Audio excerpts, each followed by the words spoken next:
Hi friends, higher company AC మనకు cooling రావడానికి customer చెప్పారు. ఇక్కడ చూడండి, పక్కన సైడ్ ఇటు పక్క అటు పక్క లాక్స్ ఉన్నాయి, ఓపెన్ చేసుకుందాం. ఇంకోటి చూడండి, మనకు కరెంట్ బిల్ ఎక్కువ వస్తుందని చెప్పారు. కరెంట్ బిల్ ఎలా తగ్గించాలో చెప్తాను ఈ వీడియోలో. ఇంకోటి మనకు లోపల పైప్ సిస్టమ్ కూడా ఎలా మనకు డస్ట్ ఉంటే ఎలా క్లీన్ చేయాలి అది కూడా చూపిస్తాను టోటల్గా. చూడండి, ఇక్కడ మన కూలింగ్ ప్యాడ్ చూడండి ఎంత డస్ట్గా ఉన్నాయో. ఈ ప్యాడ్స్ మనకు 6 months 3 months ఈ విధంగా డస్ట్ ఎక్కువ చేస్తుంటాయి. దీన్ని క్లీన్ చేసుకోవాలా.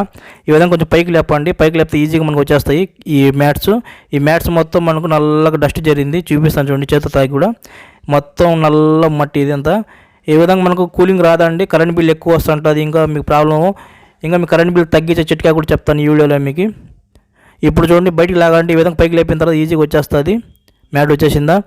ఈ విధంగానే మనం అటుపక్క మ్యాట్ కూడా తీసుకుందాం, కొంచెం పైకి లాగితే ఈజీగా వచ్చేస్తుంది.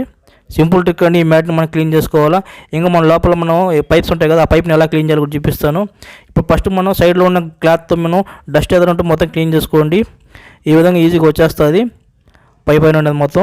ఆ తర్వాత మనం బ్రష్ తీసుకోండి, ఏదైనా బ్రష్ తీసుకొని ఈ పైప్ మధ్యలో ఏదైనా డస్ట్ ఉంటే అది కూడా మనం ఈ విధంగా బ్రష్తో క్లీన్ చేసుకుంటే ఆ ఏసీ కూలింగ్ అనేది మీకు బాగా పెరుగుతుంది. ఈ డస్ట్ అనేది మనకు మెయిన్ కూలింగ్ తగ్గించేస్తుంది. ఇంకొకటి ఏంటంటే కరెంట్ బిల్ పెంచి ఆస్కారం చేస్తుంది. అందువల్ల ఓకే, క్లీనింగ్ అయిపోయిన తర్వాత ఇప్పుడు మనం మ్యాట్ని మనం వాటర్తో ఈ విధంగా వాష్ చేసుకోవాలా. ఎటువంటి సబ్బు షాంపూ ఏం అవసరం లేదు. ఈజీగా చూడండి ఎంత డస్ట్ నల్లగా చేతులు అంటుకుంటుందో, మొత్తం నల్లగా ఉంది. మొత్తం మీరు వాటర్తో ఈ విధంగా చిన్నగా వాష్ చేయండి, సరిపోద్ది. సింపుల్గా వచ్చేస్తుంది. చూసాను నా చెయ్యి ఎంత నల్లగా అయిపోతుందో. ఈ విధంగా మీరు వాటర్ స్ప్రే అయినా సరే ఏదైనా ఉంటే స్ప్రే చేయండి. కొంచెం చెమ్మ ఉంటే ఇప్పుడు మనం తుడుచుకోండి క్లాత్తో. ఓకే, తుడచకపోయినా పర్లేదు, తుడిస్తే బెటర్. ఓకే, మొత్తం మనం క్లీన్ చేసుకున్నాం. చూడండి, ఫుల్ షైనింగ్ బాగుండే ఇప్పుడు మ్యాట్స్. ఇప్పుడు మనం ఏం చేస్తామంటే ఆ పైకి ఈ విధంగా పెట్టి ఏ మ్యాట్ ఎక్కడైనా పెట్టచ్చండి, ఎటువంటి ప్రాబ్లం లేదు. చూసి కరెక్ట్గా పెట్టేయండి.